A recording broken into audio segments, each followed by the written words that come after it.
بسم الله الرحمن الرحيم.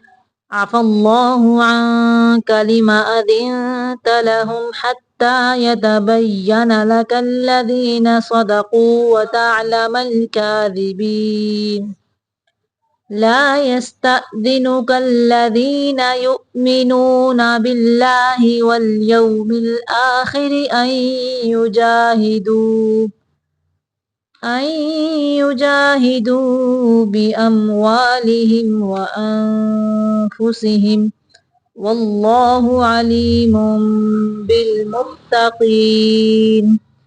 إنما يستأذنك الذين لا يؤمنون بالله واليوم الآخر وارتابت قلوبهم فهم في ريبهم يترددون. ولو أرادوا الخروج لأعدوا له عدة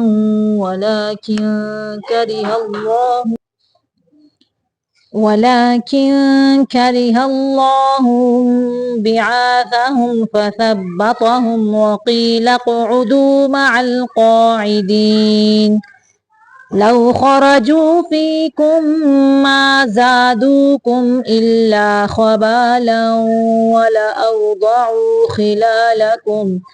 ولأوضعوا خلالكم يبغونكم الفتنة وفيكم سماعون لهم والله عليم بالظالمين.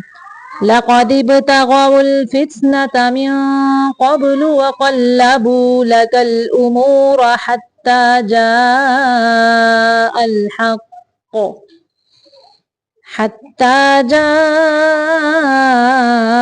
الحق وظهر أمر الله وهم كارهون. ومنهم من يقول ائذن لي ولا تفتني ألا في الفتنة سقطوا وإن جهنم لمحيطة بالكافرين. إن تصبك حسنة تسؤهم وإن تصبك مصيبة يقولوا قد أخذنا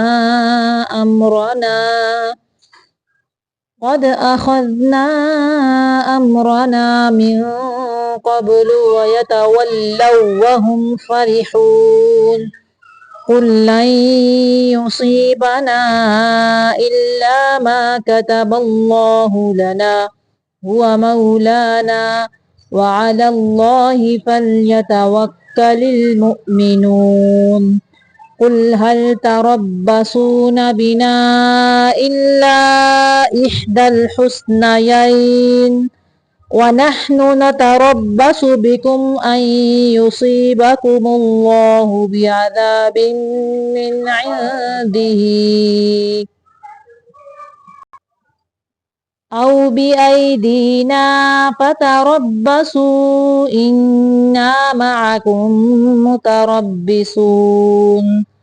قل أنفقوا طوعا أو كرها لن يتقبل منكم إنكم كنتم قوما فاسقين. وما منعهم أن تقبل منهم نفقاتهم إلا أنهم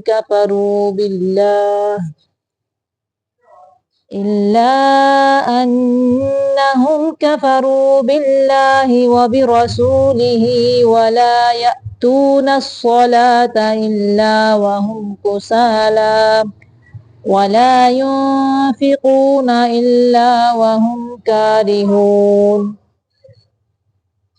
فلا تعجبك أموالهم ولا أولادهم إنما يريد الله ليعذبهم بها في الحياة الدنيا وتزهق أنفسهم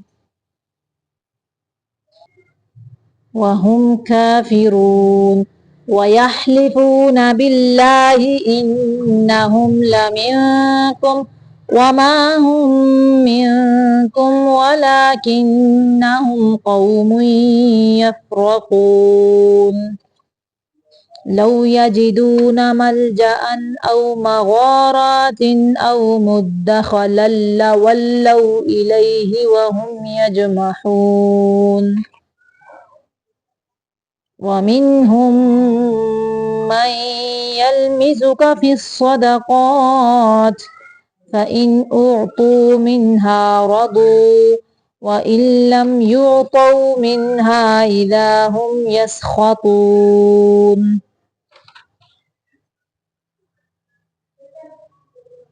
ولو أنهم رضوا ما آتاهم الله ورسوله وقالوا حسبنا الله سيؤتينا الله من فضله ورسوله إنا إلى الله راغبون صدق الله العظيم.